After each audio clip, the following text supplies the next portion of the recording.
আমরা আমাদের object oriented PHP দিয়ে ছোটখাটো কিছু প্রবলেম সলভ করার চেষ্টা করলাম আর কি। তো এখন সরাসরি আমরা আমাদের ফ্রেমওয়ার্কে চলে যাব। হ্যাঁ, সো ল্যারাবেল ফ্রেমওয়ার্ক নিয়ে কাজ করব আমরা। খুব ইন্টারেস্টিং এবং অনেক সহজ আর কি বিষয়টা।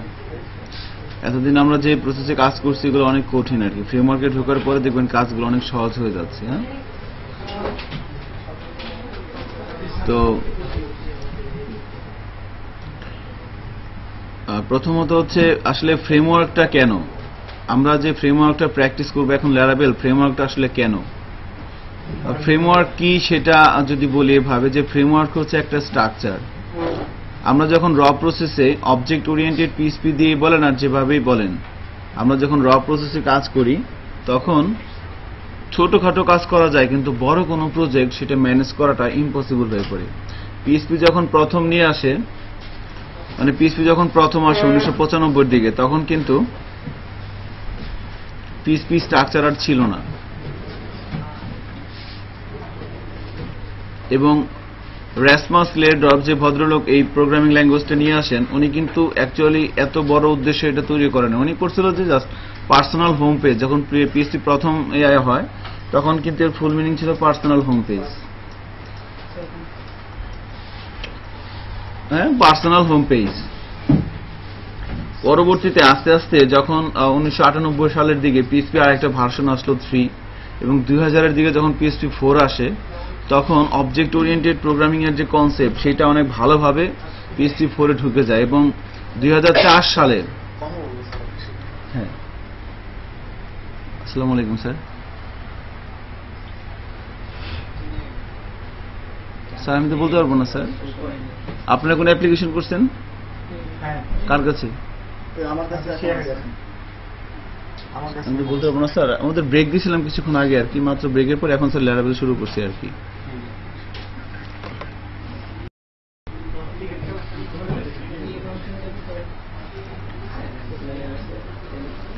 আচ্ছা, এগুলো বাদ দেন, ফাংশন বাদ দেন, খেয়াল করেন কি বলা হচ্ছে। তো বলা হচ্ছিল যে আমরা ল্যারাবেল ফ্রেমওয়ার্ক প্র্যাকটিস করবো। এখানে দুইটা কোশ্চেন, একটা হচ্ছে ফ্রেমওয়ার্কটা কি এবং ফ্রেমওয়ার্কটা কেন। তো এই জন্য একটু পিছনের দিকে যে বলতে হয় যে ফ্রেমওয়ার্কটা কি বা আসলে ফ্রেমওয়ার্কটা কেন। তো যখন ওই পিএইচপি বলা হচ্ছিল যে 2005 দিকে, যখন পিএইচপি 4 দিকে আর কি, যখন পিএইচপি 5 আসে, তখনই কিন্তু পিএইচপি দিয়ে অনেক বিশাল আকারে অ্যাকচুয়ালি এটা একটা বলতে পারেন যে জনপ্রিয়তা লাভ করে 2004 থেকে। পিএইচপি তার আগ পর্যন্ত পিএইচপি ছিল, অতটা পপুলার ছিল না। 2004 থেকে মেইনলি যখন পিএইচপি 5 ভার্সনটা আসে তখনই এটার ব্যাপক জনপ্রিয়তা লাভ করে। এবং বড় বড় কোম্পানিগুলা যারা জাভা বা ডটনেট দিয়ে প্রজেক্ট করতো, তারা আস্তে আস্তে তাদের প্রজেক্টগুলোকে পিএইচপি দিয়ে কনভার্ট করা শুরু করলো। তো কনভার্ট করতে করতে একটা পর্যায়ে দেখা গেল যে না, প্রসিডিউরাল পিএইচপি দিয়ে অনেক ছোটখাটো কাজ এক্সিলেন্ট, বাট বড় যখন কোনো প্রজেক্ট আসতেছে সেটাকে ম্যানেজ করা যাচ্ছে না, কারণ অনেক ডাটা ম্যানেজ করতে হয়, সেটাকে পিএইচপি দিয়ে ম্যানেজ করা যাচ্ছে না। তো তাহলে কি করতে হবে? তখন তারা পিএইচপি ডেভেলপমেন্ট টিমকে বলল যে ঠিক আছে, আপনারা এই ল্যাঙ্গুয়েজটাকে একটা স্ট্রাকচারাল ল্যাঙ্গুয়েজ হিসেবে তৈরি প্যাটার্নে নিয়ে আসেন। কারণ পিএইচপি কিন্তু কখনোই স্ট্রাকচারার ছিল না, এখনো স্ট্রাকচারার না। এটা দিয়ে যার যা মন চায় সে তাই করতে পারে। আপনি সিনট্যাক্স জানেন, variable, operator, statement, array, function, class, এই সিনট্যাক্সগুলো আপনি জানেন, আপনি লজিক জানেন, আপনি যা মন চায় তাই করতে পারবেন। জাভা বা ডটনেট দিয়ে কিন্তু যা মন চায় তাই করা যাবে না। আপনাকে বলে দিল যে হ্যালো ওয়ার্ল্ড আউটপুট দেখান, আপনি বলেন যে ইকো হ্যালো ওয়ার্ল্ড, চলে আসবে। আবার কেউ একটা ফাংশন লিখলো, সেটাকে কল করলো, সেটাও আসবে। আবার কেউ ক্লাস করলো, সেটাও আসবে। কিন্তু জাভা বা ডটনেটে বলা হচ্ছে যে আপনি ইকো হ্যালো ওয়ার্ল্ড আউটপুটে নিয়ে আসেন, একই প্যাটার্নে কাজ করতে হবে সবাইকে। আপনি যা মন চায় তাই করতে পারবেন না। তো তখন ওই 2005 দিকে পিএইচপি যে ডেভেলপমেন্ট টিম ছিল, তাদেরকে বড় বড় কোম্পানির যারা মালিক তারা বলে যে আপনারা এই ল্যাঙ্গুয়েজটাকে স্ট্রাকচারার তৈরি করেন। তখন এই রাসমাস লেডরফ এর টিমটা তারা বলে যে আমরা এটা করতে পারবো না, কারণ আমাদের টার্গেট একটাই, যে একটা ল্যাঙ্গুয়েজ থাকবে সেটা সবচেয়ে দ্রুত এক্সিকিউট হবে। এখন পর্যন্ত কিন্তু পিএইচপি জাভা বা ডটনেটের দ্রুত এক্সিকিউট হয়। জাভা বা ডটনেটের রান টাইম যদি হয় 5 সেকেন্ড, পিএইচপির হচ্ছে 0.5 সেকেন্ড। বুঝতে পারতেছেন? অনেক ফাস্ট পিএইচপি সবার চাইতে। তো তারা বললো যে না, আমাদের টার্গেট হচ্ছে একটাই, আমাদের ফোকাসটা হচ্ছে এই ল্যাঙ্গুয়েজটা কত দ্রুত এক্সিকিউট হবে। আমাদের টার্গেট হচ্ছে এই ল্যাঙ্গুয়েজটা কত দ্রুত এক্সিকিউট হবে তার উপরে। ল্যাঙ্গুয়েজটা স্ট্রাকচারার করাটা আমাদের মেন টার্গেট না। তখন তারা বললো তাহলে আমরা কি করবো, তারা তো প্রবলেমে পড়ে গেল, অলরেডি তারা প্রজেক্ট শুরু করে দিছে, এখন 1 বছর 2 বছর 3 বছর হয়ে গেছে, এখন তারা এটাকে কিভাবে করবে।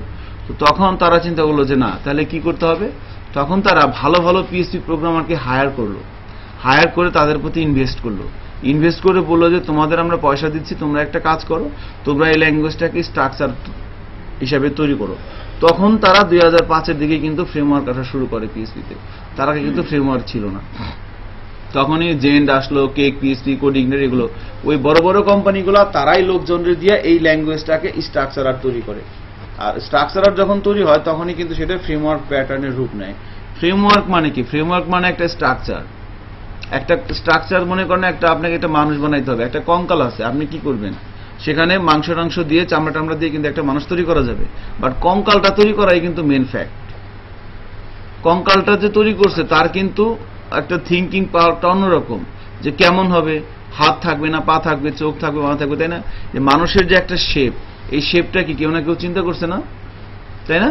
তো ওই থিঙ্কিং পাওয়ারটাই কিন্তু অনেক বড় পাওয়ার, এই জন্য কঙ্কালটা থাকলে কিন্তু আপনি যেমন তাই করতে পারবেন।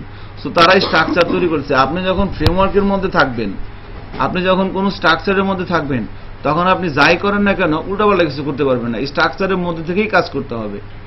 প্রসিডিউরাল পিএইচপিতে একটা প্রবলেম সলভ করানো হইলো, আপনি আপনার মতো করে করছেন, আপনি আপনার মতো করছেন। আপনি কি সারা জীবন একই পোস্টে থাকবেন, আপনার প্রমোশন অথবা ডিমোশন হবে, হয় প্রমোশন হবে নাহলে ডিমোশন হবে। তা আপনি যে সিট থেকে চলে যাচ্ছেন সেই সিটে কি আরেকজন বসবে না? তো যে বসবে সে আপনার কোডগুলো যদি বুঝতে না পারে তাহলে কি মানে কেমন হবে জিনিসটা বলেন। আপনি 3 বছর সময় নিয়ে একটা কোড ডেভেলপ, একটা সিস্টেম ডেভেলপ করছেন, 3 বছর পর আপনি চাকরি ছেড়ে চলে গেছেন বা অন্য কোথাও অন্য কাজ করতেছেন, আপনার ওই জায়গাটায় কোম্পানি আর একটা লোক হায়ার করলো, ওই লোকটা আপনার কোড থেকে কিছুই বুঝতেছে না, এখন কোম্পানির কি অবস্থা চিন্তা করেন।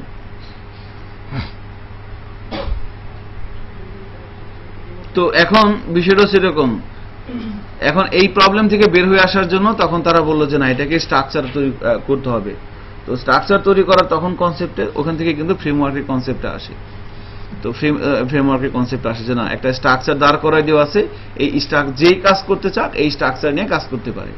এরকম কিছু স্ট্রাকচার যেমন জেন্ড আছে, কোডিগনেটর, কেক, সিম্ফনি, তারপরে আছে হচ্ছে আপনার, তাই না, এরকম বেশ কিছু আছে আর কি। তারপরে যে ল্যারাবেল বর্তমান সময়ে সবচেয়ে জনপ্রিয়, এগুলো সবই কিন্তু পিএইচপি ফ্রেমওয়ার্কের নাম বলা হচ্ছিল।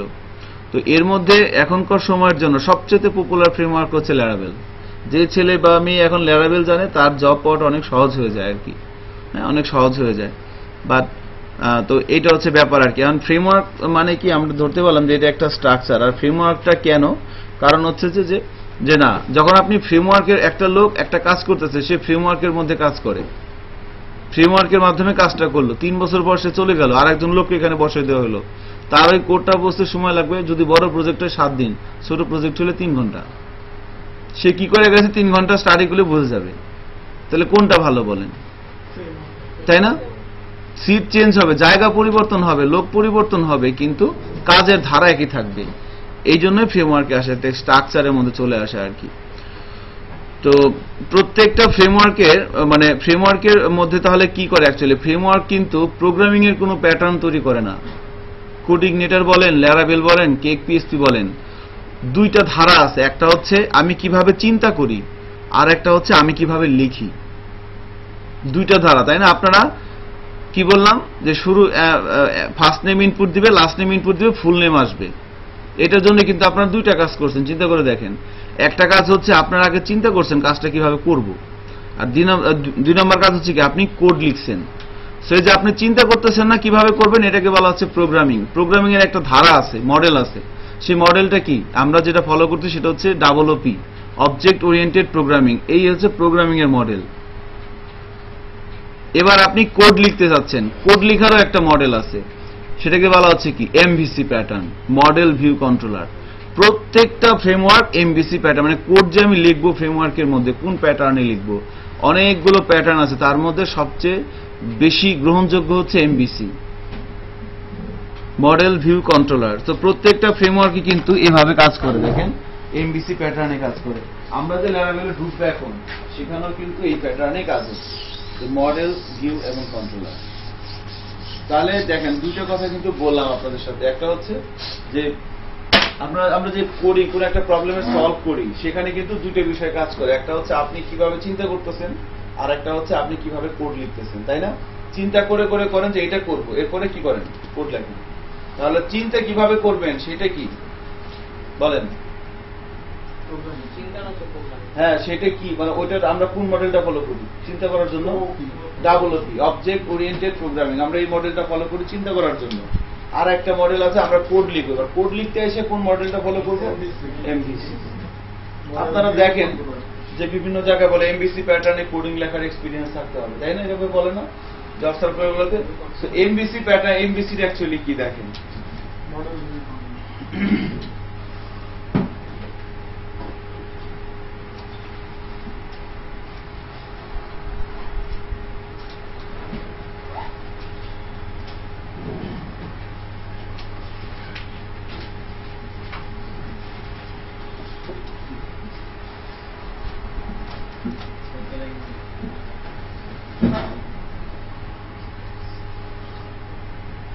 তো নরমালি ক্লায়েন্ট মেশিনে যেটা আসে সেটা কি? সেটা হচ্ছে ভিউ।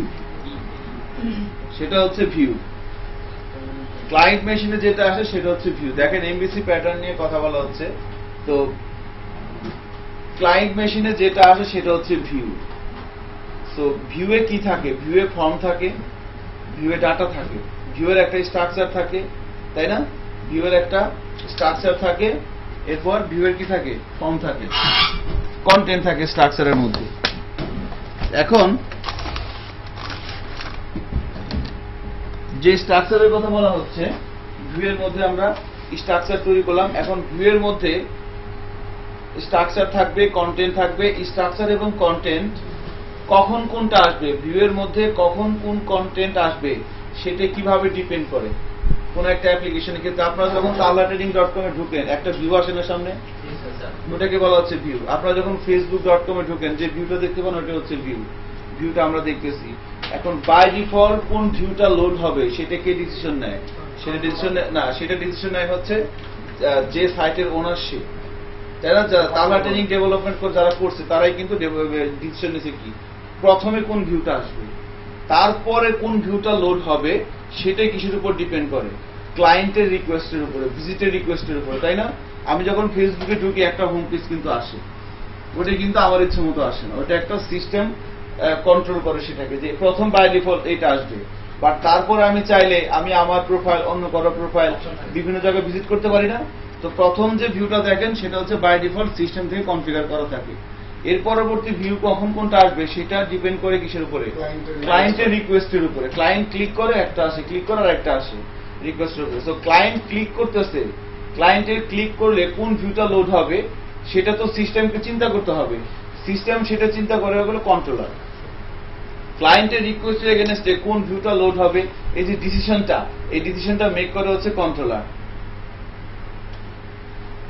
So view, controller. তো যখন কোন একটা রিকোয়েস্ট ভিউ থেকে আসে সেটা চলে যায় কোথায়? কন্ট্রোলার। ভিউ থেকে একটা রিকোয়েস্ট আসলো, সাথে সাথে রিকোয়েস্টটার জন্য চলে যাবে কোথায়? কোড কন্ট্রোলারে। কন্ট্রোলারে আসলো, কন্ট্রোলার থেকে কন্ট্রোলার ডিসিশন নিচ্ছে যে ক্লায়েন্টের রিকোয়েস্টটা আসলো, রিকোয়েস্ট আসার পরে যাবে কন্ট্রোলার কাছে। কন্ট্রোলার ডিসিশন নিবে যে না অ্যাকচুয়ালি এখন আমি কি করব, যে তার রিকোয়েস্টটা প্রসেস করার জন্য আমার কি কোনো ডাটা লাগবে, আমার কি কি লাগবে। তার যদি কোনো ডাটা লাগে সে তখন রিকোয়েস্ট করবে মডেলকে, যে আমার কিছু ডাটা লাগবে, আপনি ডাটা নেন। বেসিক্যালি মডেল কাজ করে হচ্ছে ডাটাবেজের সাথে। সো ক্লায়েন্টের যখন কোনো রিকোয়েস্ট করতেছে কোনো একটা অ্যাকশনের এগেইনস্টে, সরাসরি যাচ্ছে কোথায়? সেটা আগে যাচ্ছে কন্ট্রোলারের কাছে। কন্ট্রোলার যদি ডিসিশন নেয় যে আমার কিছু ডাটা লাগবে, সে মডেলকে বলে ভাই আমার কিছু ডাটা দেন ক্লায়েন্টের রিকোয়েস্ট প্রসেস করার জন্য। মডেল ডাটা দেয় কাকে? কন্ট্রোলারকে। মডেল কিন্তু ভিউকে ডাটা দেয় না, মডেল ডাটা দেয় কন্ট্রোলারকে। কন্ট্রোলার সে ডাটাটা আবার থ্রো করে কাকে? ভিউকে। সো ডিরেক্ট ভিউয়ের সাথে কখনোই কার সম্পর্ক নাই? মডেল। কারণ মডেলের মধ্যে কি থাকে? ডাটা। ডাটা মানে হচ্ছে কি? অ্যাসেট, সম্পদ, তাই না? গুগলের মনে করেন আপনি, আপনাদের সবার জিমেল অ্যাকাউন্ট আছে না? আপনি কোন একটা গোপন জিনিস রাখতে চান, কি করেন? মেলে রেখে দেন। ইম্পর্টেন্ট জিনিস কোথায় রেখে দেন? মেলে রেখে দেন। মনে করেন গুগল সার্ভার হ্যাক হয়ে গেছে, তাহলে কি হবে আপনার অবস্থা, আমার অবস্থা? তার মানে বুঝতে পারতেছেন, মানে ডাটাটাকে বলা হচ্ছে কি? অ্যাসেট, সম্পদ। এজন্য সরাসরি ভিজিটর বা ক্লায়েন্ট কখনোই সরাসরি হিট করতে ডাটাকে হিট করতে পারে না। এখান থেকে রিকোয়েস্টটা যায় হচ্ছে এখান থেকে যদি ডাটা না লাগে, একটা ভিউয়ের জন্য রিকোয়েস্ট করলো, সে বললো এই যে না তোমার ভিউ। আর একটা ভিউয়ের জন্য রিকোয়েস্ট করলো, সেখানে আমার কিছু ডাটা লাগবে, তো সেখান থেকে ডাটা চায়, সে আবার ডাটা দেয়, সে আবার তাকে রিসিভ করে। সো মডেল ভিউ কন্ট্রোলারের যে প্যাটার্নটা, অ্যাকচুয়ালি এটা হওয়া উচিত ছিল কি VCM, MVC না হয়ে। ভিউ থেকে যাচ্ছে কন্ট্রোলারে, কন্ট্রোলার থেকে মডেল, মডেল থেকে আবার কন্ট্রোলারে, কন্ট্রোলার থেকে আবার কি ভিউয়ে। তাহলে আমরা কি বলি MVC, তাহলে অ্যাকচুয়ালি হওয়া উচিত ছিল কি VCM। তো এটা হচ্ছে ব্যাপার আর কি। কারো কোনো কোশ্চেন আছে? এটা হচ্ছে ভিউ থেকে রিকোয়েস্ট যাচ্ছে, এভাবে কাজটা হচ্ছে। মডেল থেকে স্যার সরাসরি নাকি ভিউয়ে স্যার ডাটা আসে? মডেল থেকে আসা যাবে, কিন্তু ওটা তাহলে MVC হইল না। আপনি তো অবশ্যই পারবেন, PHP ধরে কাজ করতেছেন, আপনি অবশ্যই পারবেন। ঠিক আছে, তাহলে তো ওটা স্ট্রাকচারাল হলো না, আপনি আপনার মধ্যে করে করলেন। ঠিক আছে, এটা একটা ইস্যু। এবার সেকেন্ড ইস্যু হচ্ছে, যখন আপনি ফ্রেমওয়ার্কে ঢুকতেছেন, ফ্রেমওয়ার্কে ঢোকার সময় প্রথম এই রাউটস নামের একটা ফাইল থাকে, রাউট। প্রত্যেকটা ফ্রেমওয়ার্কে আছে। এই রাউট থেকে ডিসিশন নেয়। রাউট হচ্ছে পাঠায় কোথায়? রাউট পাঠায় হচ্ছে সরাসরি আসে কন্ট্রোলারে। রাউটস থেকে যা হয় অ্যাকচুয়ালি কন্ট্রোলারে। কন্ট্রোলার থেকে একটা ভিউ লোড হয়। ফ্রেমওয়ার্কের সার্কেলটা দেখেন, ফ্রেমওয়ার্কের MVC প্যাটার্ন নিয়ে কথা বলা হচ্ছিল। এবার ফ্রেমওয়ার্কের আপনি যখন ঢুকবেন কোন একটা ফ্রেমওয়ার্কের মধ্যে, কিভাবে দেখেন একটা রিকোয়েস্ট ঢুকে, ফ্রেমওয়ার্কের মধ্যে কিভাবে রিকোয়েস্ট ঢুকে। সো রিকোয়েস্টটা প্রথমে আসে হচ্ছে রাউটসে। আপনি যখন ব্রাউজারে একটা ট্যাব ওপেন করেন, ট্যাব ওপেন করে কিছু টাইপ করেন www.facebook.com, এই যে আপনি টাইপ করতেছেন না, এটা কিন্তু একটা রিকোয়েস্ট। এর নাম কি? Request processing. আপনি রিকোয়েস্ট প্রসেস করতেছেন। রিকোয়েস্ট প্রসেস করার পর যখন ইন্টার দেন, এর একটা নাম আছে, এর নাম কি? Request submit. রিকোয়েস্ট প্রসেস করা শেষ, রিকোয়েস্ট সাবমিট করেন। সাবমিট করার পর সেটা সরাসরি চলে যাবে রাউটসকে। রাউটস থেকে আসবে কোথায়? কন্ট্রোলারে। কন্ট্রোলার থেকে যাবে ভিউ। ঠিক আছে, এটা হচ্ছে ব্যাপার। এবার রাউটসের মধ্যে রাউটসের মধ্যে বাই ডিফল্ট কোন রাউটসের মধ্যে অনেকগুলো কনফিগারেশনাল ফাইল থাকে। এখন রাউটসের মধ্যে থেকে কিভাবে কাজ হবে সেটা ডিফাইন করে index.php নামে একটা ফাইল আছে। index.php বেসিক্যালি এইটাই হচ্ছে ফ্রেমওয়ার্কে ঢোকার মেন রাস্তা। index.php index.php থেকে তাকে থ্রু করে রাউটসে, রাউটস থেকে থ্রু করে কন্ট্রোলারে, কন্ট্রোলার থেকে লোড হয় ভিউ, কন্ট্রোলার থেকে লোড হয় কি ভিউ। এবার আবার যখন রিকোয়েস্টটা কোথা থেকে আসে? রিকোয়েস্টটা কিন্তু আবার ভিউ থেকে আসে। রিকোয়েস্টের ভিউ আসে, ভিউ কন্ট্রোল করে মডেল থেকে ডাটা এনে আবার একে ছেড়ে দেয়। সো ফ্রেমওয়ার্কে কিভাবে কোন একটা রিকোয়েস্ট ঢুকে সেটা বলা হচ্ছিল। প্রথমে ফ্রেমওয়ার্কে ঢুকেন হচ্ছে আপনি ফার্স্ট স্টেপ index.php দিয়ে। index.php তে ঢোকার পর index.php থেকে আপনাকে থ্রু করে রাউটসে, রাউটস থেকে পাঠায় দেয় কন্ট্রোলারে, কন্ট্রোলার থেকে লোড হয় ভিউ। এটা হচ্ছে ব্যাপার। আর রিকোয়েস্ট প্রসেসিং এর যে ইস্যুটা MVC প্যাটার্নের ক্ষেত্রে, সেক্ষেত্রে প্রথমে থাকে হচ্ছে ভিউ। ভিউ থেকে রিকোয়েস্ট করে, রিকোয়েস্টটা যায় কোথায়? কন্ট্রোলারে। কন্ট্রোলার রিকোয়েস্ট প্রসেস করার জন্য যদি ডাটা লাগে মডেল থেকে ডাটা নেয়, না লাগলে মডেলের কাছে যায় না, সরাসরি ভিউকে রিটার্ন করে যে এই রিকোয়েস্টের জন্য এই হচ্ছে রেজাল্ট, দেখো এই তোমার রেজাল্ট। এটা ছিল একদম বেসিক একবারে, যে না আসলে বিষয়টা কিভাবে কাজ করে, ফ্রেমওয়ার্ক কিভাবে কাজ করতেছে বা MVC প্যাটার্নটা কিভাবে কাজ করে। আমার মনে হয় আপনারা সবাই জিনিসটা ধরতে পারছেন। নাম্বার 1, হ্যাঁ একদম সহজ, কিন্তু কিচ্ছু না, এই আছে ব্যাপার, আর কিছু না। MVC pattern, model, view, controller.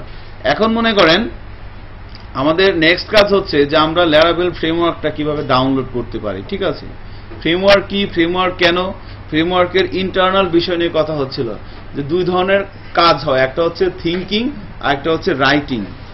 থিঙ্কিংটা হচ্ছে কি অবজেক্ট ওরিয়েন্টেড প্রোগ্রামিং এর মতো আমরা চিন্তা করব, আর কাজ করব হচ্ছে MVC প্যাটার্নের, তাই না? আচ্ছা, তো এখন সবকিছুই আমরা করব, বাট তার আগে ওই স্ট্রাকচারটাকে তো আমাকে লাগবে। স্ট্রাকচারটা তো আমাকে লাগবে, ল্যারাবেল যে স্ট্রাকচারটা তৈরি করছে সেই স্ট্রাকচারটা তো আমার লাগবে। সো ল্যারাবেল ফ্রেমওয়ার্ক ডাউনলোড করার জন্য সবাই একসাথে কমান্ড দিয়েন না, ঠিক আছে?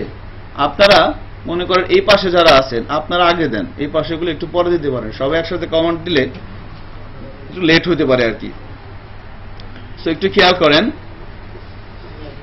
আমরা যাব হচ্ছে টার্মিনালে ইয়াতে যাচ্ছি, আমাদের সাইট যেখানে আছে, আমার সার্ভার যেখানে আছে আর কি।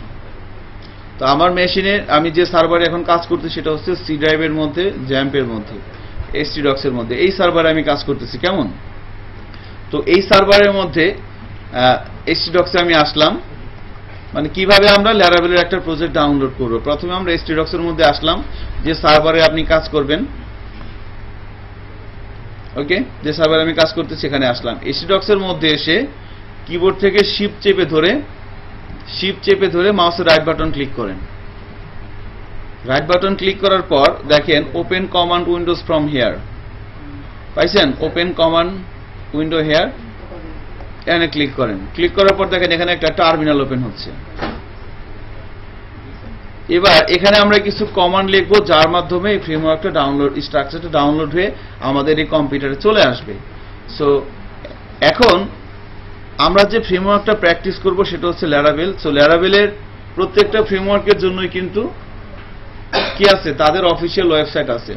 সো ল্যারাভেলের জন্য যেটা, সেটা কি, laravel.com, laravel.com এ যাচ্ছি।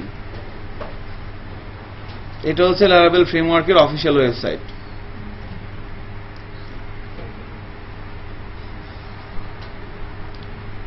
এখান থেকে আমরা কি করব দেখেন, প্রথম পেজে করার মতো কিছুই নাই। সো যেখান থেকে যাব ডকুমেন্টেশনে, এই দেখেন আমি একটা রিকোয়েস্ট করলাম, রিকোয়েস্টে প্রসেসিং করতেছে কি কন্ট্রোলার করে যা যা লাগে আমাকে আবার রিটার্ন করলো।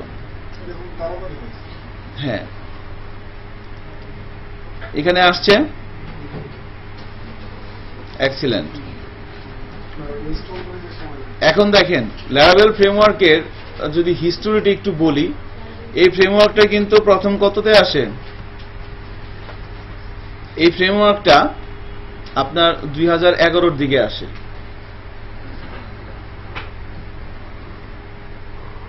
এবং এই ফ্রেমওয়ার্কটা যে তৈরি করেন ওনার নাম হচ্ছে টেইলর। এই ল্যারাভেলের জনক বলা হয় আর কি। এর অনেকগুলো ভার্সন আছে। প্রথমে ল্যারাভেল 2 আকারে আসে 2011-র আপনার মাঝামাঝি জুন জুলাইয়ের দিকে আর কি।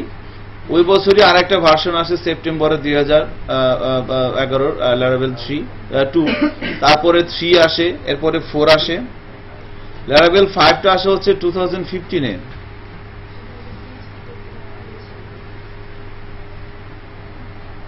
ফাইভের অনেকগুলো ভার্সন আছে। 5-এর 1.5.1 আসে কত 2015-এ। 16-এ 2.3 হয়ে যায়। 2017-র শুরুতেই কি আসে 5.4। আপনাদের আগের যে ব্যাচটা হয়েছে এখান থেকে বের হয়েছে তারা কিন্তু 5.3 প্র্যাকটিস করে গেছে, আপনারা 5.4। এগুলোর মধ্যে আসলে ভার্সন যখন চেঞ্জ হয় তেমন কোনো পার্থক্য নয়। এটা আরো একটা ভালো আশীর্বাদ আমাদের জন্য, ডেভেলপারদের জন্য, কারণ নতুন নতুন অনেক জিনিস পান। আপনি মনে করেন ল্যারাভেল 4-এ যখন আমরা মেল পাঠাইতাম কাউকে অনেক কষ্ট করতে হতো, ল্যারাভেল 5-এ এসে অনেক সহজ হয়ে গেল। ল্যারাভেল 5.4-এ আরো সহজ হয়ে গেছে মেল পাঠানোটা। ঠিক আছে, কিভাবে আমরা মেল পাঠাইতে পারি এটা অনেক সহজ হয়ে গেছে। এখন আরো নতুন নতুন কিছু লাইব্রেরি অ্যাড হচ্ছে। দেখেন আপনাকে কোনো একটা কাজ করতে হবে, সেই কাজের স্পেসিফিকেশন গুলো কোথায় থাকে বলেন তো? আমাকে কোনো একটা কাজ করতে হবে, সেই কাজের স্পেসিফিকেশন গুলো কোথায় থাকে? আমরা এতক্ষণ কোথায় রাখছি বলেন তো? ক্লাসের মধ্যে না নাকি? সকল কাজের ভিউতে তো জাস্ট কি থাকে, ভিউ ফাইল থাকে, ফর্ম থাকে, তাই না? কিন্তু কাজের স্পেসিফিকেশন বা ডিসক্রিপশন কোথায় থাকে? ক্লাসের মধ্যে।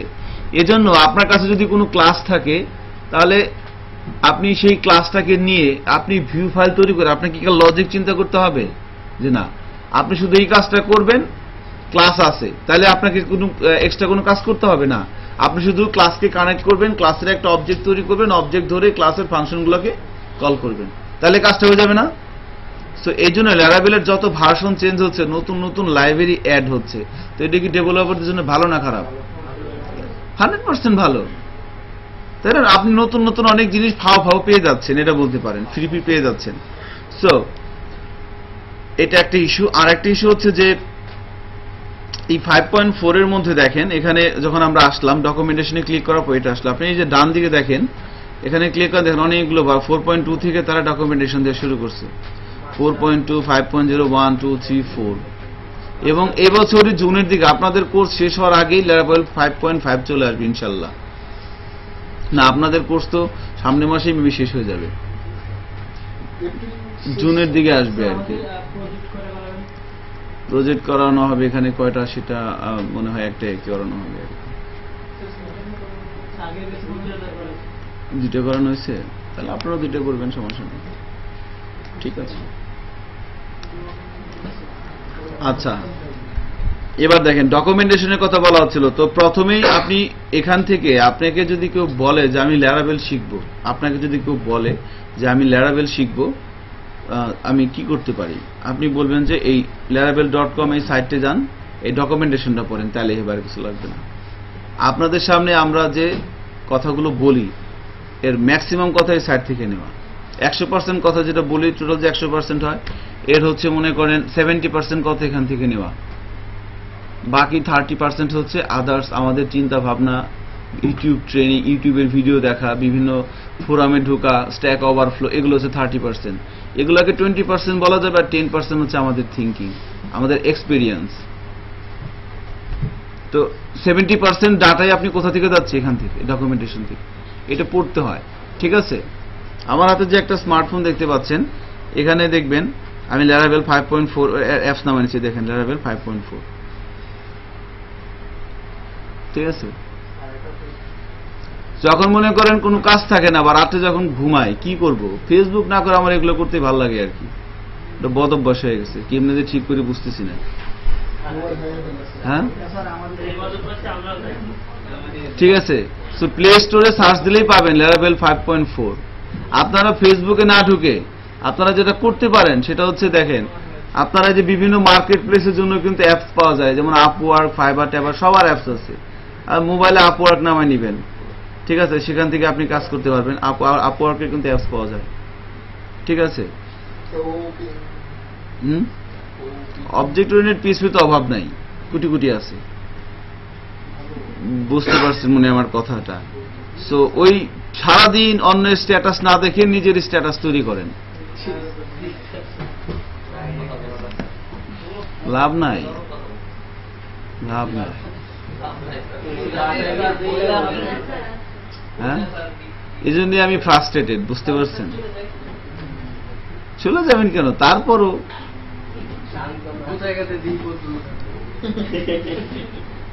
আপনাদের সাকসেসের উপর ডিপেন্ড করে আমাদের সাকসেস, এটা কি জানেন, ঠিক আছে। অ্যাকচুয়ালি এটাই কথা। সো আমি কিন্তু পুরোপুরি আপনাদের উপর ডিপেন্ডেন্ট, আমার কথা যদি আমি বলি, কারণ আমি কিন্তু এখানে আসি আপনাদের কাছ থেকে শেখার জন্য, সত্যি কথা বললাম।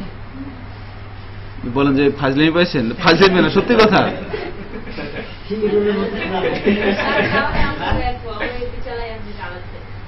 ঠিক আছে, এখন বলেন কিভাবে, দেখেন আমি বলে দিচ্ছি, এবং বলে দেওয়ার পরে আপনি কিন্তু আমার সাথে একমত হয়ে যাবেন, ঠিক আছে। কারণ হচ্ছে দেখেন, আমি প্রত্যেকটা মানুষ কি একইভাবে চিন্তা করতে পারে কোনো একটা জিনিস?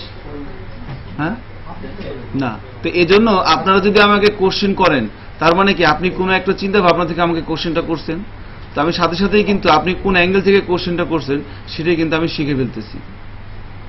এই জন্য বলা হয় আপনারা বেশি বেশি কোশ্চেন করেন, কমিউনিকেট করেন, কোলাবোরেট করেন। কোলাবোরেট না করলে কিছু হয় না।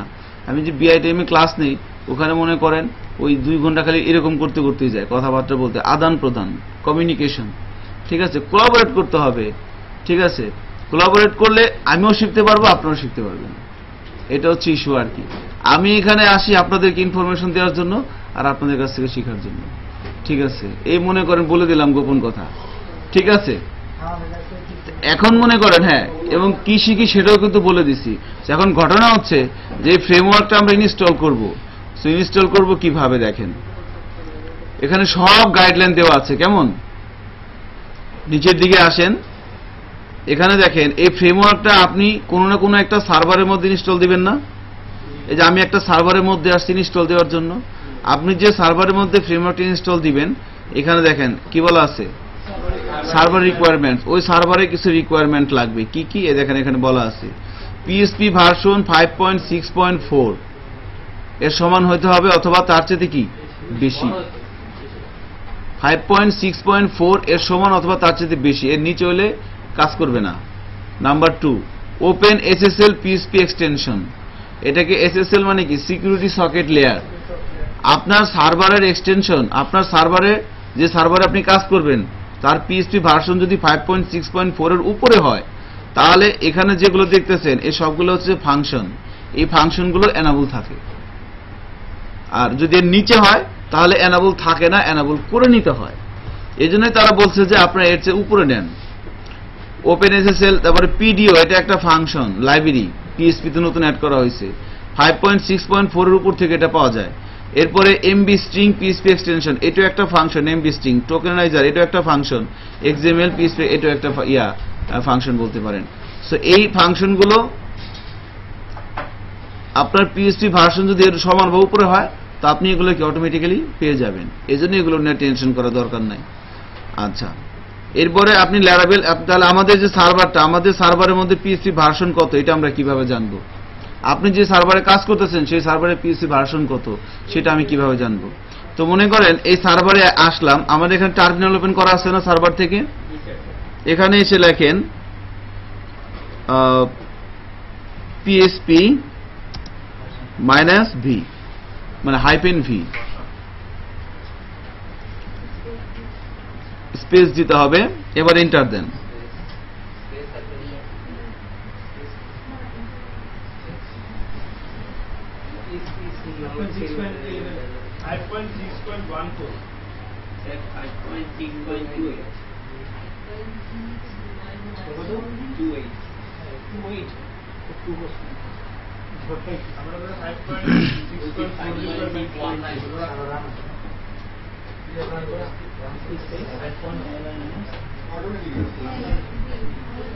PSP space -v।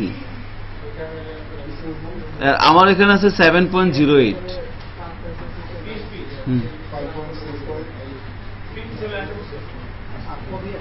পিএসপি 7 আসছে 1972 সালে, দেশ স্বাধীনের পরে তো আসছে। মনে আছে না ওই যে আসলো ইন্ডিয়া থেকে উনি, আমরা একসাথে গেছিলাম, আপনিও তো ছিলেন।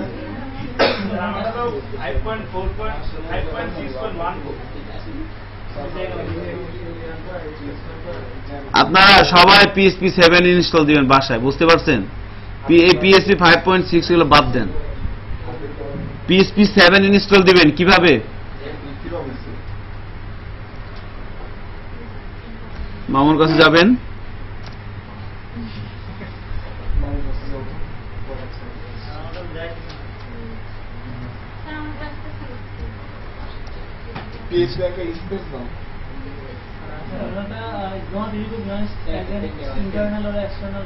পিএসপি লেখাটা ঠিক আছে?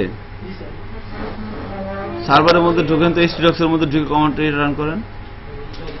আপনারা কি বলেন এগুলা?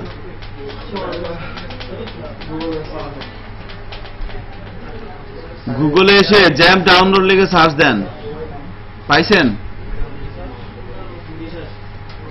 আপনাদের দিতে হবে না। দেখেন এখানে তো ভিডিও হচ্ছে, বাসায় যে যদি সময় হয় আর কি, ব্যস্ত তো অনেক, একটু ভিডিওটা দেখেন কষ্ট করে। শত কাজের ভিড়েও যদি একটু সময় পান, শত কাজের ভিড়েও যদি একটু সময় পান তাহলে একটু দেখেন আর কি, কি করবেন। আমার তো কোনো কাজ নাই, বিশ্বাস করেন। আমি এই জন্য সারাদিন খালি এগুলোই করি, আমার কোনো কাজ নাই। সকাল 9টা থেকে যতক্ষণ ঘুম না আসে, যখন যেখানে যে অবস্থায় থাকি এগুলোই করি। কোনো কাজ নেই তো কি করুন, বেকার মানুষ, এগুলোই করি।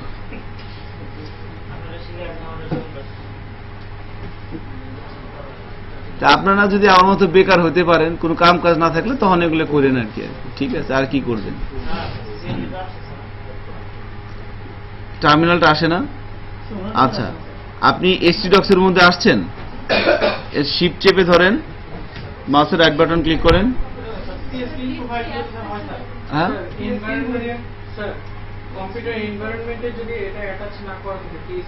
অটো জ্যাম সার্ভার দিলে অটোমেটিক্যালি ঢুকে যাবে। আপনার কেন হবে না?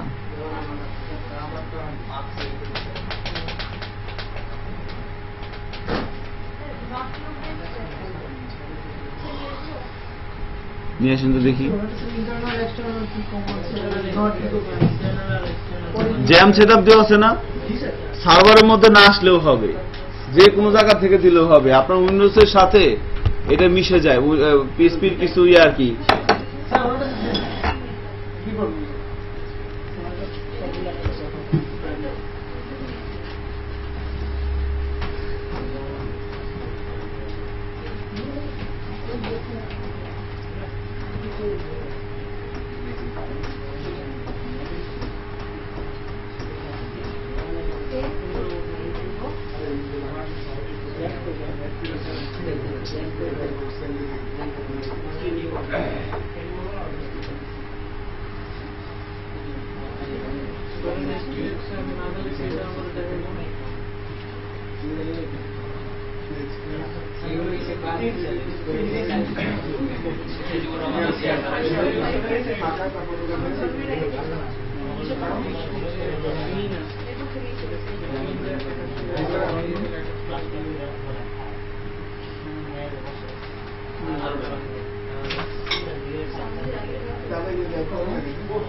ওয়েট, একটা কারণ আছে।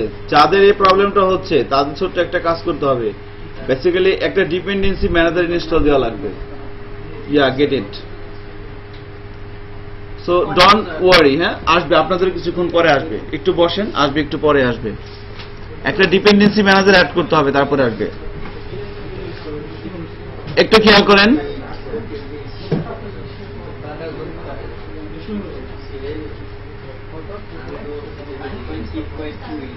আচ্ছা একটু খেয়াল করেন। যাই হোক, আমরা পিএসপির ভার্সনটা সবাই 7 দিবেন, এটা বলে দেওয়া হচ্ছে বাসায় যে কম্পিউটার ইউজ করেন। হ্যাঁ, আপনারা এখানে apache-friends.org/download এই সাইটে আসার পরে দেখেন, এই সাইটটা সবাই আসবেন বাসা থেকে। আমারটাও ব্যাকগ্রেডেড, আমিও চিন্তা করতেছি উইন্ডোজ সেট আপ দেবো। এই যে একটা ঈদের ছুটি আছে না, ঈদের ছুটির মধ্যে উইন্ডোজটা আমি আবার নতুন করে করবো আর কি। আমারটাও ব্যাকগ্রেড হয়ে গেছে। apache-friends.org/download এখান থেকে এসে আপনারা ডাউনলোড করবেন সবার শেষেরটা। এটা হচ্ছে PHP 7.1.1, এইটা ইনস্টল দেবেন, এটা ডাউনলোড করে। হ্যাঁ, সবই 32 বিট, কোনো ব্যাপার না। অপারেটিং সিস্টেমের সাথে এখানে কোনো কনফ্লিক্ট করবে না। আমার কথা কি খেয়াল করতেছেন? তো হ্যাঁ, দরকার নেই আপডেট করার, আপনি ফালাই দিয়ে হ্যাঁ এটা ইনস্টল দেন আপনার কম্পিউটারে। একটু খেয়াল করেন,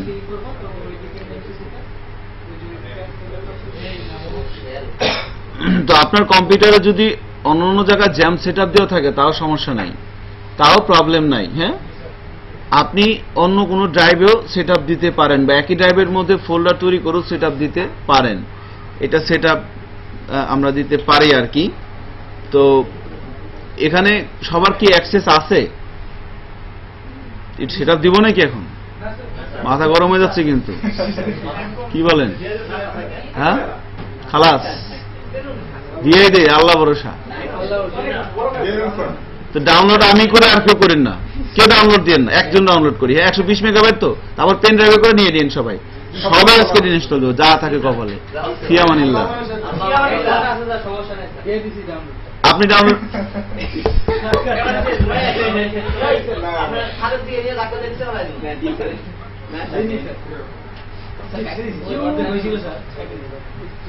অর্ধেক হলে আবার কাটছেন কেন? তাহলে আমি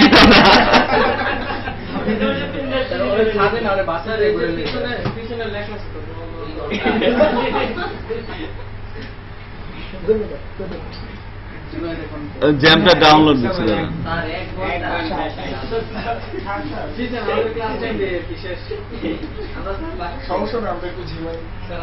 না, এটা অ্যাকচুয়ালি অনেক সময় লাগবে। আপনারা অনেকে হয়তো ফেসবুক, টুইটার, লিঙ্কডইনে ঢুকে আছেন, বা ইউটিউবে ছবি টবি ডাউনলোড দিতে পারেন কেউ। আর যাই হোক, কয়টা পরে আমি এটা ক্যান্সেল করে দিচ্ছি, এটা অনেক সময় লাগবে। এত সময় তো লাগার কথা না, সর্বোচ্চ 5 মিনিট লাগবে ডাউনলোড হতে, আমি যত হ্যাঁ। আপনারা কিছুক্ষণ সময়ের জন্য ব্রাউজিংটা বন্ধ করেন প্লিজ। হ্যাঁ, সব বন্ধ করেন ব্রাউজিংটা।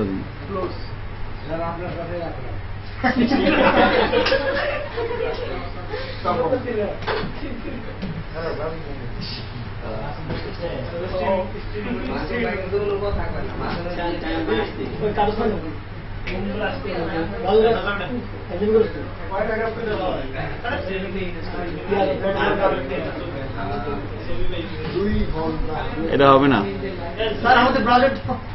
হ্যাঁ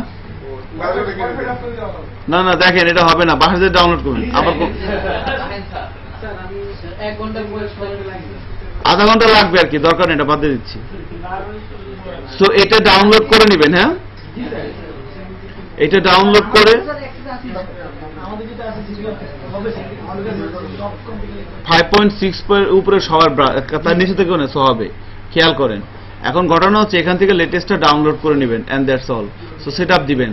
সো ডাউনলোড করে সেটআপ দেওয়ার পর অনেকের প্রবলেম হচ্ছে না যে পিএসপি রিকগনাইজ করতে পারতেছে না, এটার জন্য একটু পরে আসতেছি, এখনই বলবো, ওইটা নিয়ে এখন কথা বলবো আর কি।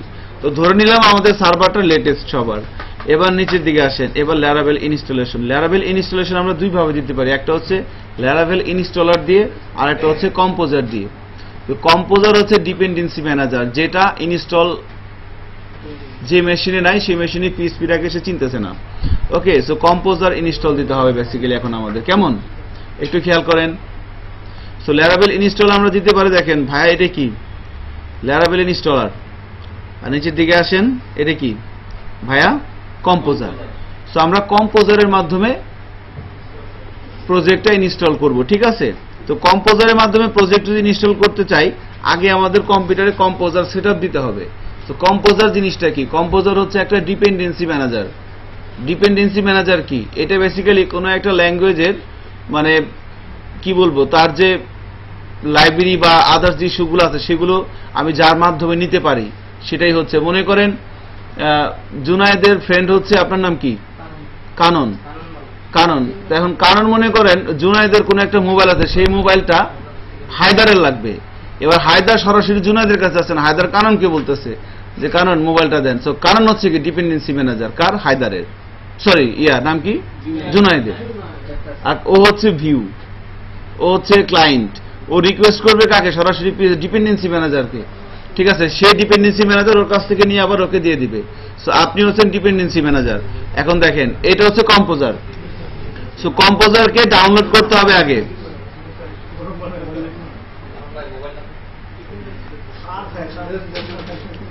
যাদের পিএসপি ভার্সন দেখায় নাই তারা যেটা করবেন, তারা গুগলে যান, getcomposer.org, রাইট। সো এখানে কম্পোজার লিখলেই এটা চলে আসবে, এই যে কম্পোজার, এই দেখেন getcomposer.org, এই সাইটে আসেন।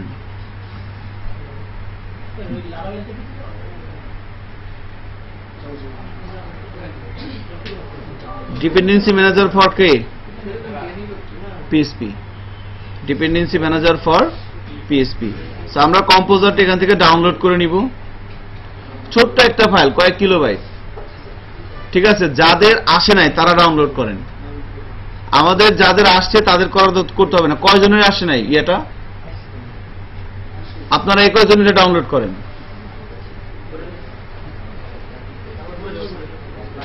ছোট্ট একটা ফাইল, কয়েক কিলোবাইট।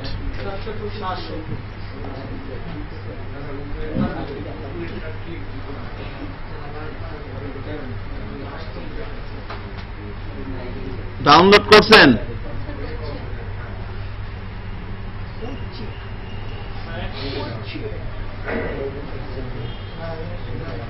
এই কম্পোজার সেটআপ .txt নামে একটা ফাইল আসবে।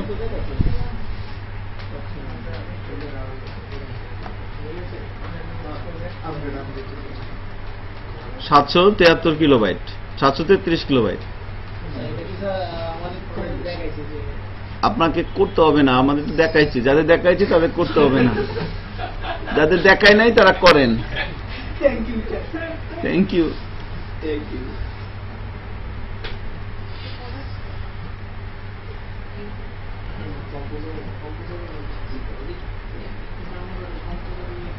একটা ঝড় আসলে খুব ভালো হতো, বুঝতে পারছেন।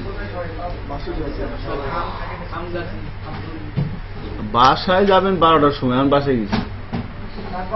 হ্যাঁ হ্যাঁ, সকালে উঠবেন না?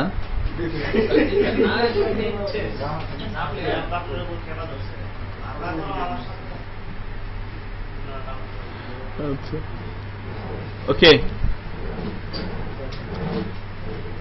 তবে আমি মানিকগঞ্জ দেবেন্দ্র কলেজে পড়াশোনা করছি, বুঝছেন? আমি দেবেন্দ্র কলেজে থেকে ইন্টারমিডিয়েট কমপ্লিট করছি। আমাদের যখন কলেজে পড়ি তখন একটা স্যার একটা কথা বলছিল, আমাদের ফিজিক্স ডিপার্টমেন্টের হেড ছিল প্রফেসর সঞ্জীব চৌধুরী। আপনাদের রংপুরে কারো বাসা আছে এখানে?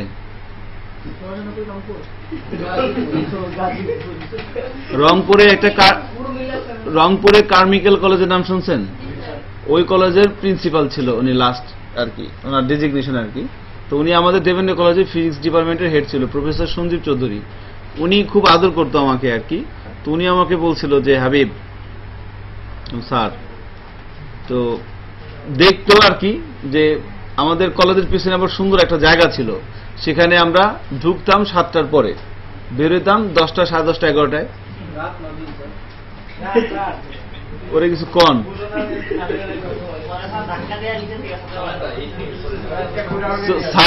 স্যার হচ্ছে রাত্রে হাঁটতে আসতো, হাঁটতে এসে মানে স্যারও পাশে যেত, আমরাও বেরোইতাম আর কি।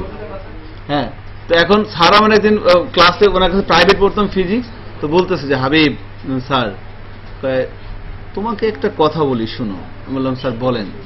তো বলতেছে যে নিশাচর কোনো প্রাণী কিন্তু ভালো নয়। ঠিক আছে, আমার এই কথা সারা জীবন মনে থাকবে যে নিশাচর কোনো প্রাণী কিন্তু ভালো নয়।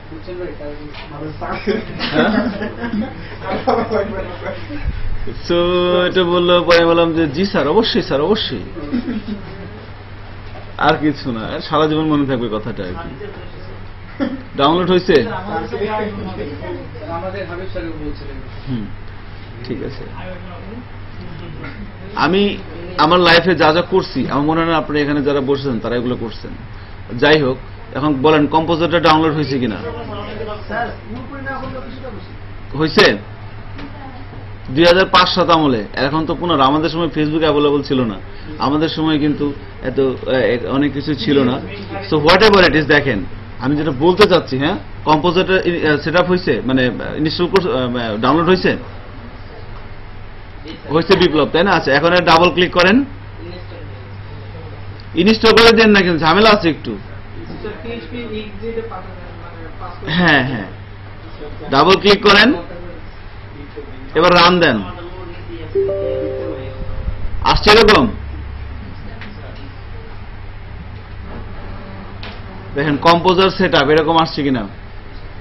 এবার নেক্সট, এই জায়গাটায় আসে না, এই জায়গাটায় না, আমার এখানে তো দেওয়া থাকবে, আপনার এখানে দেওয়া থাকবে না। আসছেন এরকম জায়গায়, ডাউনলোড হয় না এখনো, এই জায়গাটায় আছেন তো? আচ্ছা, এখান থেকে যে এখানে এখন কি করবেন দেখেন, অ্যাকচুয়ালি আমাকে ওই পিএসপি, আমার সার্ভারের মধ্যে পিএসপি নামে একটা ফোল্ডার আছে, সেই ফোল্ডারের মধ্যে দেখবেন php.exe নামে একটা ফাইল আছে, সেই পাথটা দেখাই দিতে হয় অ্যাকচুয়ালি। হ্যাঁ, সো এখান থেকে যে ব্রাউজ করেন, আপনি যে সার্ভারে কাজ করতেছেন সেই সার্ভারের মধ্যে ঢুকেন, ব্রাউজ করে কোন সার্ভারে কাজ করতে, যে সার্ভারে ঢুকেন। আমি মনে করেন সিতে কাজ করব, তাহলে সিতে ঢুকলাম, জ্যাম্পে ঢুকলাম, htdocs এর মধ্যে না কিন্তু, এখানে পিএসপি নামে একটা ফোল্ডার, এখানে ঢুকেন, এরপরের মধ্যে দেখেন php.exe নামে একটা ফাইল আছে, এই ফাইলটা সিলেক্ট করে দেন। করছেন? এবার ওপেন দিয়ে দেন। ওপেন দিয়ে দেওয়ার পরে নেক্সট নেক্সট নেক্সট, আপনাদের কাছে একটি চাইতে পারে, যে কি যেন বলে এটাকে, ওটা স্কিপ করে যান। নেক্সট নেক্সট, প্রক্সি তো লাগবে না, নেক্সট দিয়ে দেন। হ্যাঁ, দিয়ে দেন, হয়ে যাবে কিছুক্ষণের মধ্যেই।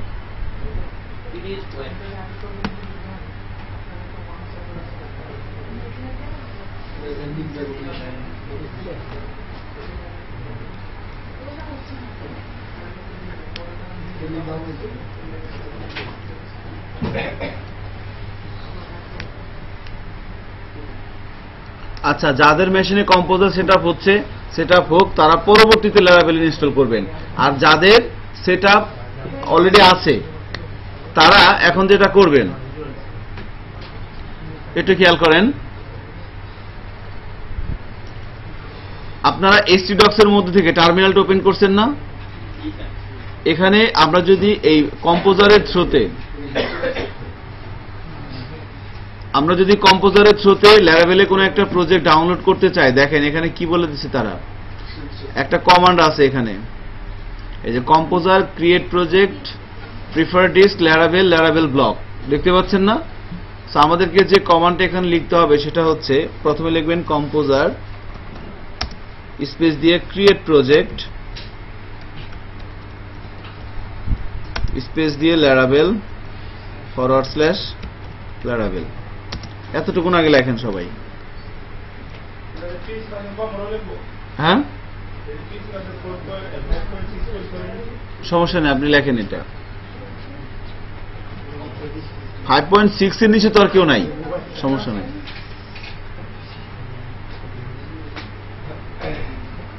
কম্পোজার ইনস্টল হয়ে নাই, এরপর PHP-v দিয়ে দেখেন তো আসে কিনা। আসে, এক্সিলেন্ট, মিলবে আপনার সাথে, তার আমার মিলবে। কম্পোজার ইনস্টল হয় নাই, কার কার হয় নাই? ইনস্টল হয় নাই এখনো? নেট নাই? নেট ছাড়া কাজ হবে না। যাদের নেট নাই তাহলে তারা ফিয়ামানিল্লাহ দেখেন। সো এখানে কি লিখলাম? কম্পোজার, বানান ভুল হলে কিন্তু হবে।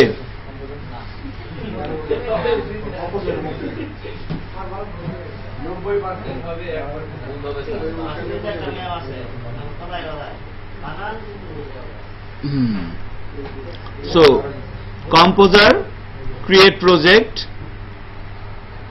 ল্যারাভেল /ল্যারাভেল, এতটুকু হচ্ছে বেসিক কমান্ড। এরপরে স্পেস দিয়ে দিতে হবে প্রজেক্টের নাম। আপনি যে ল্যারাভেলের স্ট্রাকচারটা ডাউনলোড করবেন সেটা একটা ফোল্ডারের মধ্যে থাকবে না, ওইটা হচ্ছে আপনার প্রজেক্টের নাম। সো কি নামে ডাউনলোড করবো বলেন? ঠিক আছে, সো আমি যদি এভাবে দেই যে like TT Laravel 04, TT Laravel 04, ল্যারাভেলের এটা হচ্ছে প্রজেক্টের নাম। মানে স্ট্রাকচার তৈরি করার জন্য কিছু ফাইল এবং ফোল্ডার লাগে নাই, ওই ফাইল এবং ফোল্ডারগুলো একটা ফোল্ডারের মধ্যে থাকবে, একটা মেইন ফোল্ডারের মধ্যে, ওইটা হচ্ছে আপনার প্রজেক্টের নাম। তো এখানে মনে করেন আপনি একটা পয়েন্ট অফ সেল পজ বানাবেন, তাহলে এখানে কি লিখবেন? POS পয়েন্ট অফ পজ,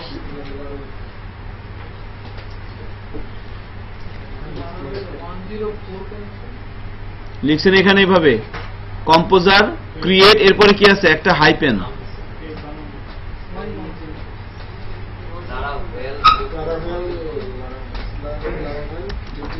বাইরে এখানে যে কোনো নাম দিলেই হবে, আপনি এখানে সোনিয়া, জরিনা, কলিমন, সলিমন, কুদ্দুস, মোকলেস, আকাশ একটা দিলেই হবে। সো একটু মিনিংফুল করার জন্য এইভাবে লিখলাম টিটি ল্যারাভেল 04, আমরা 04 না? এক্সিলেন্ট, দিছেন? দেখেন বানান টানান সব ভুল আছে কতগুলা, কার কতগুলা? আমারই দেখা গেল আমারই ভুল আছে। Create project Laravel /Laravel TT Laravel 04, excellent, enter দিয়ে দিলাম।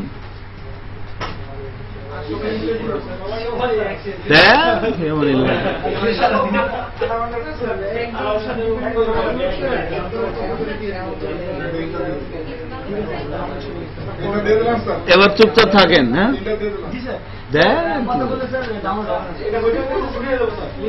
আচ্ছা কথা বলে না, কিন্তু কথা বলে কিন্তু ইন্টারনেট স্পিড কমে যাবে।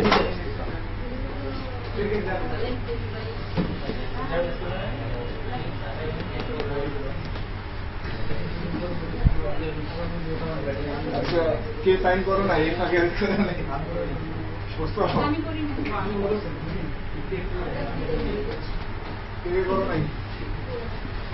এই ফাঁকে একটা ঘুমো দেওয়া যেত তো।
সবাই দিছেন না? অবস্থা তো মনে হচ্ছে খুব একটা সুবিধাজনক না। স্যার একটা গল্প বলবে, ছোট বলে কি করছে?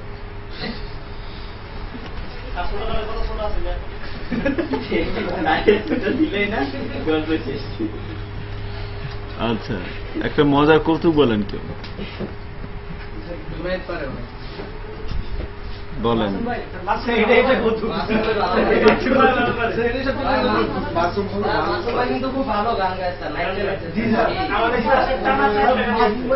মাসুমকে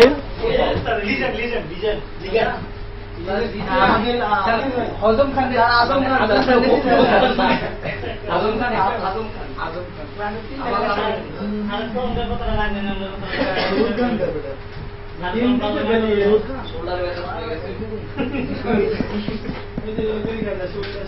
বেশি প্রশংসা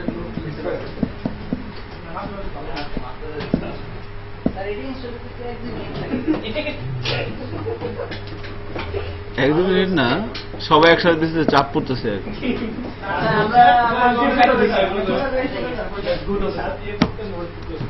না, হয়ে যাবে, সমস্যা নেই, সবাই হয়ে যাবে। একটু ধৈর্য ধরে।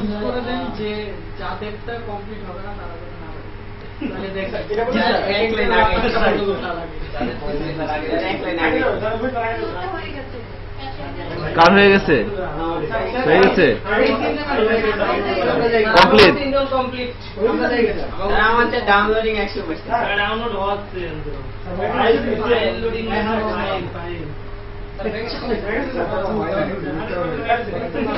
হওয়ার কথা না এত তাড়াতাড়ি, যাদের হয়ে গেছে। হ্যাঁ, আমার সবচেয়ে আগে হয়েছে স্যার। আমরা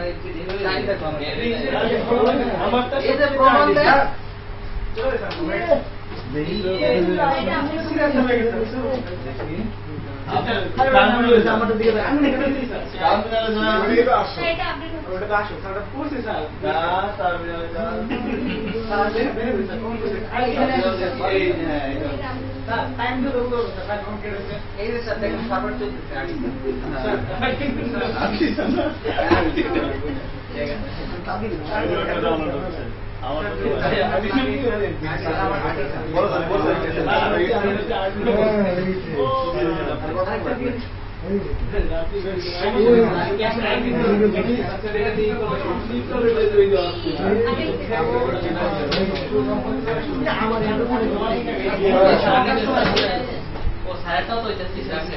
এই মোটটাও তো দিই ওই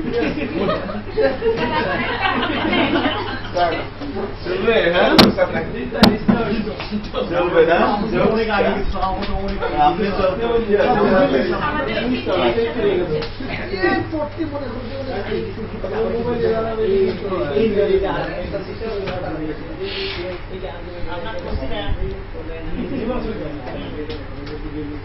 ও আপনাদের ছুটিটার ব্যাপার কি হলো? এটা তো কোনো ফাইসলা হলো না। হ্যাঁ, দেখেন, ইনস্টল হওয়ার পর আমরা যে কাজটা করব এখন সেটা হচ্ছে যে আমাদের যদি ইয়ার মধ্যে যান, সার্ভারের মধ্যে যান, দেখেন এখানে আমরা দেখতে পাচ্ছি যে টিটি, এই যে টিটি ল্যারাবেল 04 নামের একটা ফোল্ডার চলে আসছে। এর মধ্যে যখন যাবেন দেখেন বেশ কিছু ফাইল এবং ফোল্ডার দেখতে পাচ্ছেন, ঠিক আছে? তো যখন ল্যারাবেল আমরা ডাউনলোড করলাম, দেখেন এখানে যতগুলো ফাইল এবং ফোল্ডার আছে, আপনি যদি প্রপার্টিসে যান দেখবেন কত মেগাবাইট যেন আসে, 24 না 25 মেগাবাইটের মতো এখানে দেখতে পাচ্ছেন, ঠিক আছে? সো 25 মেগাবাইটের ফাইল হচ্ছে 5962টা ফাইল আছে এখানে, 5962টা ফাইল। সো এখানে একটা জিনিস খেয়াল করে দেখেন, এর মধ্যে একটা ফোল্ডার আছে ভেন্ডর। এই ফোল্ডারের সাইজটা দেখেন, এই ভেন্ডরের সাইজটা দেখেন, এর সাইজ হচ্ছে কত? 24 মেগাবাইট। আর বাকিগুলোর সাইজ দেখেন, ভেন্ডর ছাড়া বাকিগুলোর সাইজ দেখেন, 610 কিলোবাইট। বুঝতে পারছেন? সো এটা হচ্ছে অ্যাকচুয়াল ল্যারাবেলের, মানে ল্যারাবেলের যে সাইজটা আর কি। আর ভেন্ডরের মধ্যে কি আছে? এই ভেন্ডরের মধ্যে বেসিক্যালি লাইব্রেরিগুলো আছে যেগুলো দিয়ে আমরা কাজ করবো আর কি, ঠিক আছে? ল্যারাবেল, বিন, কম্পোজার, হেন অনেক কিছু আছে এখানে দেখবেন। সো আমরা যে লাইব্রেরিগুলোর মানে ফ্রেমওয়ার্কটা এত সহজ হওয়ার পিছনে মানে কাজ করে দেওয়া আছে, এর জন্য এখানে যে বিষয়গুলো আছে লাইব্রেরিগুলো কিন্তু ব্যাকগ্রাউন্ডে কাজ করতেছে, ঠিক আছে? সো ইনস্টল করার পর আমরা যদি আমাদের ব্রাউজারে যাই, ব্রাউজারে যে এখানে লিখবো কি লোকাল হোস্ট, না? লোকাল হোস্ট লেখার পরে যাব হচ্ছে কোথায়? এই প্রজেক্টে ঢোকেন। হ্যাঁ, টিটি ল্যারাবেল 04 ঢুকছেন না? এখানে ঢোকার পর দেখেন পাবলিকের মধ্যে প্রেস করেন, পাবলিকের মধ্যে প্রেস করার পর আমি দেখতে পাচ্ছি এই ধরনের একটা হোম পেজ চলে আসতেছে এবং আসছে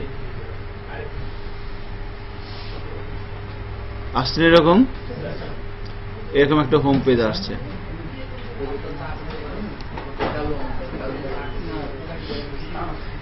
ওকে, এখন খেয়াল করেন এই হোম পেজটা বা এখানে যে লেআউটটা যে ভিউটা আপনি দেখতে পাচ্ছেন এই ভিউটা কোথা থেকে আসতেছে?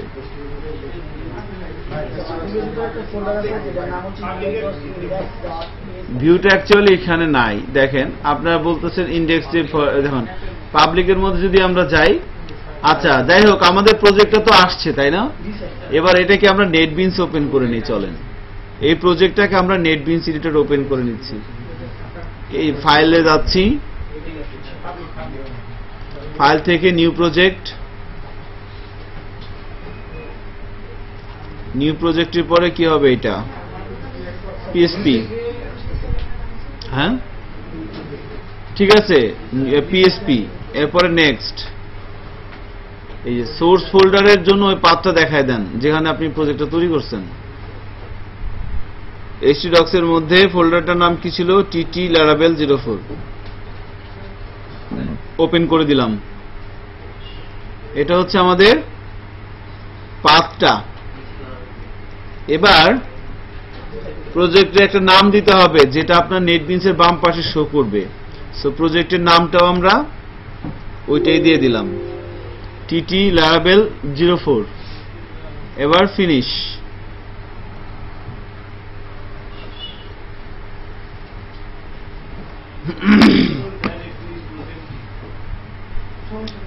ফিনিশ দেওয়ার পর দেখেন এই বাম পাশে একটা প্রজেক্ট ওপেন হওয়ার কথা।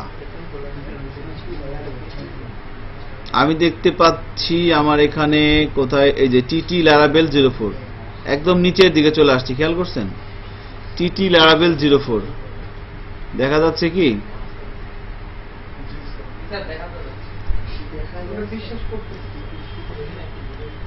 আচ্ছা, সো এখানে দেখেন এই সোর্স ফাইলের মধ্যে যান। সোর্স ফাইলের মধ্যে দেখেন এই যে apps, bootstrap, config, database, public, resource, route, storage, test, vendor, হ্যাঁ বেশ কিছু ফাইল এবং ফোল্ডার কিন্তু আমরা এখানে কি করতে পারতেছি? দেখতে পারতেছি, তাই না? বেসিক্যালি এখানে যা আছে সব ফাইল এবং ফোল্ডার গুলোই কিন্তু এখানে আছে, তাই না?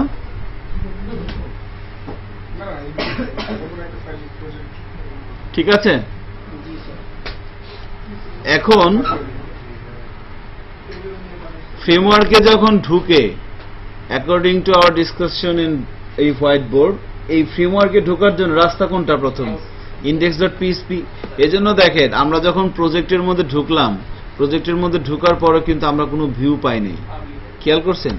প্রজেক্টের মধ্যে ঢুকছি, ঢোকার পরে কিন্তু আমরা কোনো ভিউ পাই নাই। ভিউ পাইছি কখন? পাবলিকে হিট করার পর। তার মানে নিঃসন্দেহে আমরা বলতে পারি যে পাবলিকের মধ্যে এই যে যেখানে এখান থেকে যে পাবলিক ফোল্ডারের মধ্যে ঢুকি, এখানে দেখেন index.php নামে একটা ফাইল আছে। সো এইটা হচ্ছে আমার, এখান থেকে আমার যাত্রা শুরু। সো এখানে হ্যাঁ এখান থেকেই এখানে কিছু ইনস্ট্রাকশন সেট করা আছে, যে ইনস্ট্রাকশনের মাধ্যমে সে সরাসরি চলে যাচ্ছে রাউটসে। এই index.php থেকে কোথায় যায়? রাউটসে। এখানে যে ইনস্ট্রাকশন গুলো সেট করা আছে এখান থেকে সরাসরি চলে যাচ্ছে কোথায়? রাউটসে। রাউটস কোথায় আছে? রাউটস আছে হচ্ছে দেখেন রাউটার নামের একটা ফোল্ডার আছে, পাইছেন? রাউটস নামের একটা ফোল্ডার আছে। রাউটস এর মধ্যে দেখেন বেশ কিছু 4টা ফাইল আছে। সবার নিচেরটা কি? web.php। এই web.php তে যান। web.php তে এখানে আমার এখানে দেখেন বলা আছে যে রাউট স্কোপ গেট। এখানে এরকম একটা লাইন দেখতে পাচ্ছেন না? সো বেসিক্যালি রাউট এটা হচ্ছে একটা ক্লাস আর এটা হচ্ছে তার অবজেক্ট। আমরা নরমালি কোনো একটা ক্লাসের অবজেক্ট তৈরি করি কিভাবে? $, obj underscore name is equal to new ক্লাসের নাম, এভাবে অবজেক্ট তৈরি করি না? এই প্যাটার্নটা ছাড়াও আমরা এই প্যাটার্নেও ক্লাসের অবজেক্ট তৈরি করতে পারি। এই যে যতটুকুন অংশ মার্ক করা আছে এতটুকুন অংশ হচ্ছে রাউট ক্লাসের অবজেক্ট। আর এই যে অপারেটরটা, এর নামও আপনারা জানেন আমি আশা করি, স্কোপ রেজুলেশন অপারেটর এটাকে বলে, তাই না? সো এতটুকুন হচ্ছে কি রাউট ক্লাসের অবজেক্ট, আর গেটটা হচ্ছে কি ফাংশন। কোন একটা ক্লাসের কোন একটা মেথডকে বা ফাংশনকে কল করতে হলে ওই ক্লাসের কি লাগে? কোন একটা ক্লাসের মধ্যে কোন একটা ফাংশন আছে, আপনি সেটার অ্যাক্সেস নেবেন, ওই ক্লাসের কি লাগে? অবজেক্ট লাগে না? অবজেক্ট ছাড়া কি কোনো ক্লাসের ইউজ করা যায়? আনডিফাইন্ড দেখায় না? তো বিষয়টা হচ্ছে এরকম। তো রাউট ক্লাসের ফাংশন এর নাম হচ্ছে কি গেট। এর মধ্যে দেখেন দুইটা পার্ট, একটা হচ্ছে স্ট্রিং এর মধ্যে একটা ফরওয়ার্ড স্ল্যাশ, এরপরে কমা, এরপরে আর একটা পার্ট, এতটুকু না একটা পার্ট, দুইটা পার্ট। বিষয়টা হচ্ছে এরকম যে route ROUTE route scope get, এটা হচ্ছে ফাংশন। এর মধ্যে দুইটা প্যারামিটার দিতে হয়।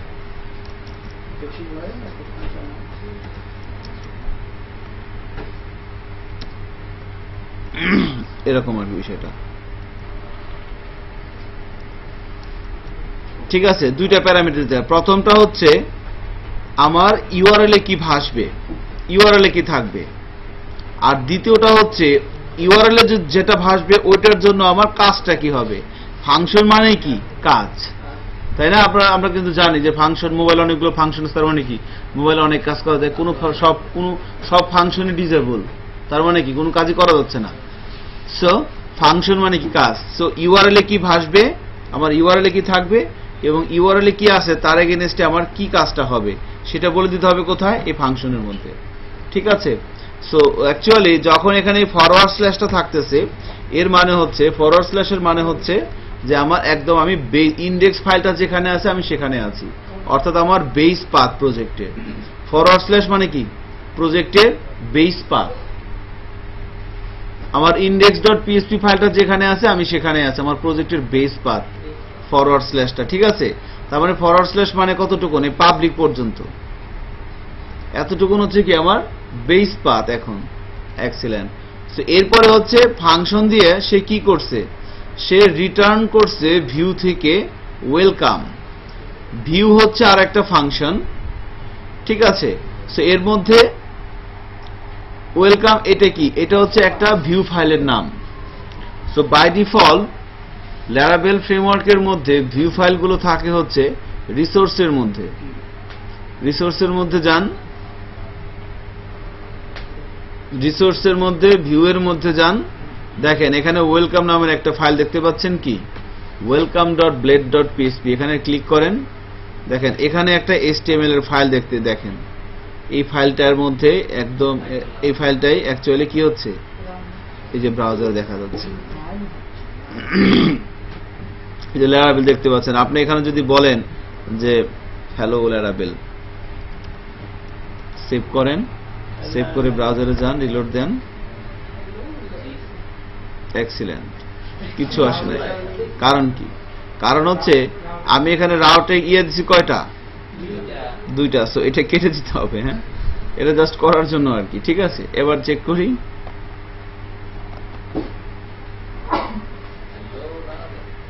চলে আসছে।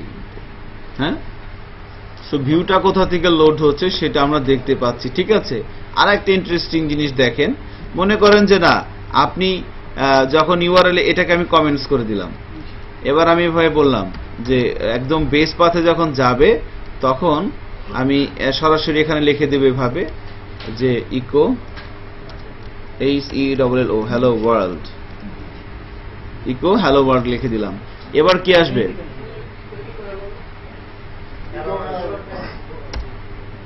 কি চলে আসছে?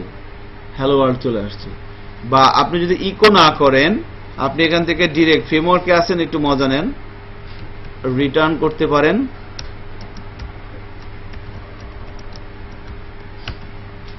সরাসরি সে রিটার্ন করবে এবার এটা ব্রাউজারে। ওকে, ওয়ার্কিং। হ্যালো ওয়ার্ল্ড দুইবার লিখলাম, দেখি এবার আসে কিনা। তখন কাজ করতেছে, এক্সিলেন্ট। সো এখন মনে করেন আপনি চাচ্ছেন যে এই বেস ইউআরএল এর পরে, বেস পাথের পরে আমরা এখানে আরেকটা কথা লিখবো। মনে করেন আমি লিখলাম, আমি এখানে লিখতে চাচ্ছি যে সাপোজ হায়দার, হায়দার লিখলে কি হবে, হায়দার লিখলে এখানে একটা কিছু আসবে। তাহলে এটার জন্য আমরা কিভাবে কাজ করব?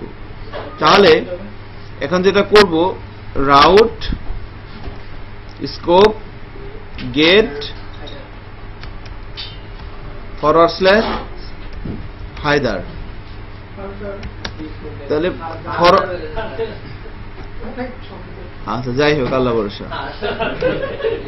ওকে, তো ফরওয়ার্ড স্ল্যাশ দিলাম, ফরওয়ার্ড স্ল্যাশটা দিতে হবে। ফরওয়ার্ড স্ল্যাশ মানে কি, আমার বেস পাথ, বেস পাথের পরে যখন ইউআরএল এ হায়দার লেখাটা সে পাবে, তখন তার জন্য আমি এখানে একটা ফাংশন লিখে দিতে পারি। যে কি হবে তখন, তখন আমি এখানে একটা ফাংশন দিয়ে লিখে দিলাম যে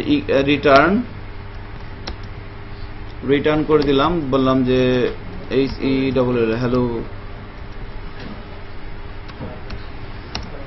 হায়দার, ঠিক আছে না, হায়দার আলী অন্তর।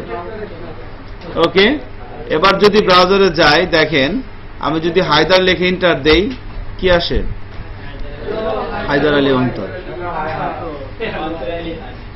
সো এভাবেই কিন্তু আমরা ইউআরএল কাস্টমাইজ করতে পারতেছি, ঠিক আছে। সো আমরা বেসিক্যালি নেক্সট ক্লাসে যে বিষয়গুলো দেখবো সেগুলো হচ্ছে যে একদম ফ্রেমওয়ার্ক ডাউনলোড করা, ফ্রেমওয়ার্কের মধ্যে বেসিক কিছু কথাবার্তা, অবজেক্ট ওরিয়েন্টেড পিএইচপি নিয়ে একটু প্র্যাকটিস করলাম। নেক্সট ক্লাস থেকে আমরা মনে করেন যে ইন্টারনাল স্ট্রাকচার, এখানে কিছু কাস্টমাইজেশন করতে হবে, মানে কিছু কনফিগারেশনাল কাজ করতে হবে, এগুলো আমরা নেক্সট ক্লাস থেকেই করবো, সোমবার 2:15। Thank you for today.